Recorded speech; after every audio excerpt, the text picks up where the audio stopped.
Well, here it is, PlayStation Vita, and as of last night, we now have pretty much all of the pieces of the launch puzzle, so we know when it's coming, how much it's going to cost, and what games we'll be able to play on it. But what we don't know yet, and what Sony doesn't know, is whether you are going to buy it. Next month, almost exactly 7 years to the day since the original PSP launched, its successor, PlayStation Vita, hits Japan, with the West catching up in February 2012. And it's fair to say the handheld gaming world has changed quite a bit in that time. Where Vita fits, who it's for, and whether it will be a success are big questions, which Sony tried to answer this month with a major showcase in London, tying in with confirmation of the first-party launch lineup. I think it's comfortably the strongest first-party launch lineup that we've had for any platform launch, and I've been around since the year dot. Initially, it will appeal to our sort of typical core gamer market. I think what we will look to do is to take it younger rather more quickly and perhaps rather more deliberately than we did with PSP. Sony has two main messages with Vita: that it's much more than just another portable PlayStation, and that its games are deeper than anything you can get on a smartphone. Little Big Planet is arguably the launch game that best shows off Vita's full feature set, with a demo highlighting how front and rear touch in particular evolves the experience. No one's played rear touch games before, and at the moment, there's quite a few designers out there creating games using rear touch, certainly thinking about it. But when Little Big Planet launches, you're not going to have quite a few people. You're going to have thousands of people with the ability, hopefully tens of thousands, maybe millions of people with the ability to create rear touch games. So when you go online and you're downloading levels and you're having a mooch around to see what there is, you'll be getting a different flavour of levels on Vita to PS3, which is great because you don't just want the same again, you want something new and different. And Little Big Planet's always been about new and different. Are you worried, given how big smartphone gaming is these days, that people won't necessarily buy into Vita in the numbers? I think when you look at the kind of games you get on smartphones, and then you look at something like Little Big Planet and Uncharted, yeah, okay, we're all biased, but they're different. You're not getting experiences like that on a smartphone. Reality Fighters is a new beat-em-up we've seen a fair bit of since it debuted at Gamescom. A fresh demo gave Eurogamer the perfect chance to show its best side. Have you had a facial? Beg your pardon. Right, clothing. You could have a pink tutu as a ballerina, which is great. What fight style would you like? We have things like breakdancer. Obviously, AR is nothing new. We get it on smartphones. We've got it on 3DS. What is different about it on Vita?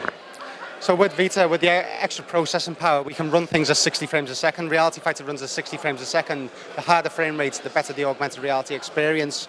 But also on the Vita, we've just announced now the wide area augmented reality, or WAR for short.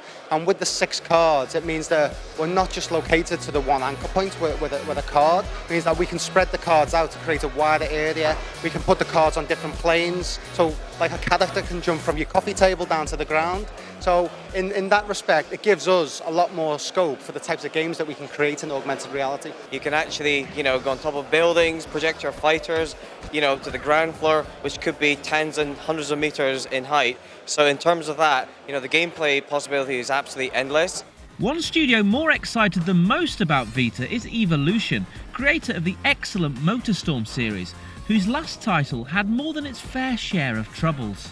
Well, I'm with Matt Southern of Evolution Studios. There's a new MotorStorm coming. Tell me all about it. There is, Johnny. We've surprised everybody announcing it at this event. A very different take on MotorStorm for the launch of PlayStation Vita and simultaneous launch on the PSN Store.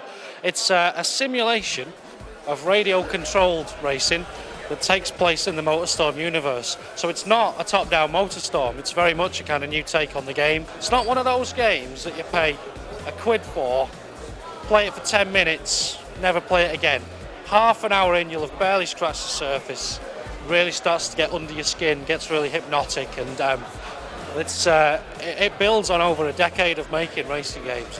You did allude earlier to the tough time you had with the most recent MotorStorm. I mean, were you worried at any point that might be the end of the MotorStorm series? Yeah, I was worried it might be the end of evolution. Racing has had a very tough time, even without extraordinary circumstances like the ones we went through. But for 2011, it's been an absolute joy to have been part of Sony, who have defended us and protected us and allowed us to experiment. With titles like MotorStorm, BigPlanet and Uncharted there at launch, Sony is very bullish about its chances in Europe. We're planning for a condition of success, and we're looking forward to strong sales and a great Christmas in 2012. And the launch quantities will sell out. I think that's looking pretty certain. PSP currently holds the UK sales record for a console launch. Will its successor beat that? Subject to supply, yes, it is our belief that we will beat that with Vita. Yeah. And on the threat of Apple and others in the smartphone space? Absolutely front of mind. Vita does do many other things, but it has been designed as a gaming device. And a consequence of that, a perfectly logical consequence of that, is that the gaming experiences that you can have on Vita are superior to what is possible on a device that has other functionality at its heart.